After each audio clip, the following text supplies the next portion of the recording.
Hello and welcome to my top 7 most useful JC augments. I made a video explaining all of them, but that thing is like 40 minutes long, so I wanted to also make a shorter version with just the good ones. Why 7? Because there's 7 augments that I realistically actually use. There's a few others that will get an honorary mention, but there are only 7 that I use regularly. But very importantly, I need to make a correction regarding something I said. In a previous video, I said that putting Unstoppable Shell on a 5 crown PVG makes it do everything the experimental does and more. I was in fact wrong. The experimental can deal damage to multiple components so long as they are in a line. The augment does not. Once it hits a component, the bullets will stop, even if that component is the first thing it hits. The augment will allow you to shoot machines from behind cover, something the experimental PVG doesn't do, but it will not allow you to damage multiple components at the same time. Not from the same machine, not from different machines. Thanks to Lax for pointing that out. The game sure didn't. It's not mentioned anywhere, and if anything, it runs contrary to what the in-game description says. It makes no sense, but nonetheless I was wrong, and I want to apologize for not doing adequate testing. Moving on, given the video is about the most useful augments, the first on the list is Oversized magazine. This one is hands down the one I use the most. 100% increased your magazine capacity at the cost of 200% increased recoil, which sounds worse than it actually is on most weapons. It's rather manageable. By itself, it is a good augment, but more than that, high crown weapons can only have one primary augment and one support augment on at the same time, and there's just not a lot of good support augments. There are some that give accuracy and whatnot, but they are more gimmicky than they are useful, so Oversized magazine being actually good means it ends up on a lot of my weapons. Next up is the Holy Trinity. 3 primary augments, one of which is 2, how thematic, that make a wall which will solve most of your problems, most useful of which being Scorching. 40% more damage to components, but no damage when hitting anything else, which actually works as intended now. It used to be a bit spotty. Also, often asked question, yes, guns are components, I tested. In most circumstances, this is just a 40% damage buff, hard to beat. You have to aim for components, but you should be doing that regardless. But there are still situations when other augments might have been better, such as with Firebirds. It's hard to hit specific components on them.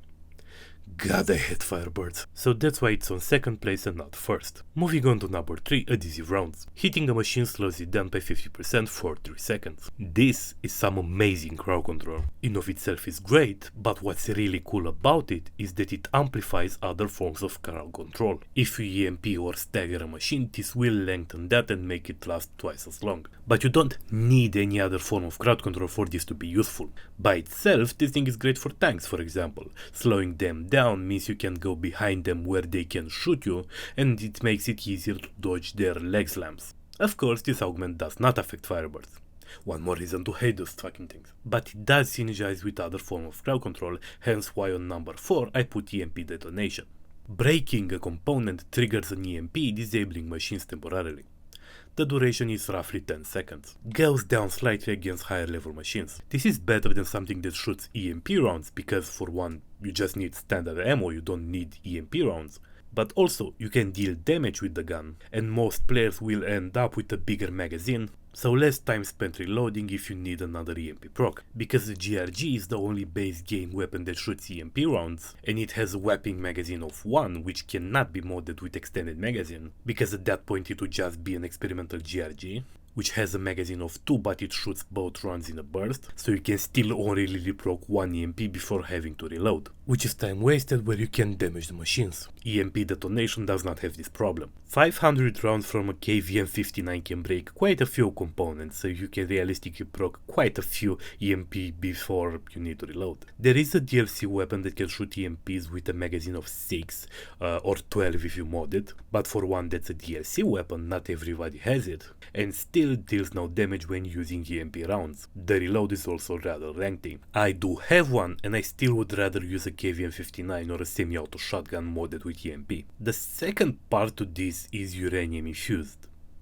which technically works, but I don't recommend it. The advantage it does have is that the proc lasts 15 seconds instead of 10. Problem is, the machines don't stop. It will cause them to fight one another, and if there is no other machines nearby, they just start shooting at random, which can still kill you. On occasion, tanks will aggro on things 100 meters away, so they run away from you, making follow-up damage difficult. It's just not a great time. Next up is Structure Destructor. 100% more damage to structures. It's incredibly useful on explosive weapons for base assaults, but it's also the only time it's really useful, which is why it is on number 5. At number 6, Quick Learner. The only other secondary augment in this top. 50% more experience gained. It is a niche augment. So far there wasn't really a need to go past level 31. And even with the upcoming changes, where all skills will be available at the same time, which in my opinion changes little and solves nothing,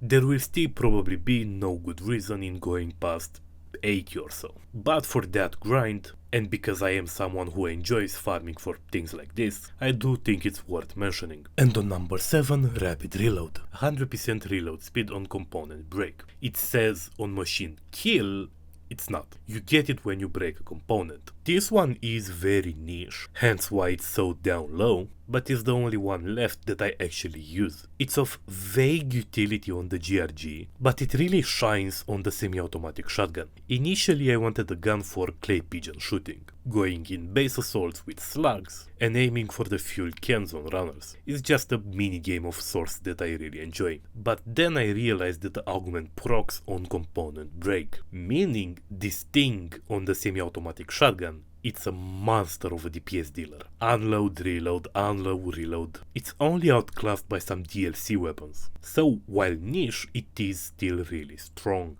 Now, for the honorary mentions. In no particular order, Unstoppable Shell. It is useful at times, but those times are very rare. And the reward you get is rather small for the effort you have to put in to set things up. Machine Disarmor. It only deals 10% more damage than Scorching, and only to machine mounted weapons, so while incredibly niche, there is an argument to be made that if you are min-maxing, you might want a gun modded with this for going up against Reapers, where even just the weapons will still take a considerable amount of time to take down. Health stealing. In theory, very useful, but the amount of health you get is just so small that very few weapons can use this effectively. Small Fryer might have been a stronger contender if it applied to hunters as well. Having this on only for runners and links is a bit inefficient, at least with how I run my loadout.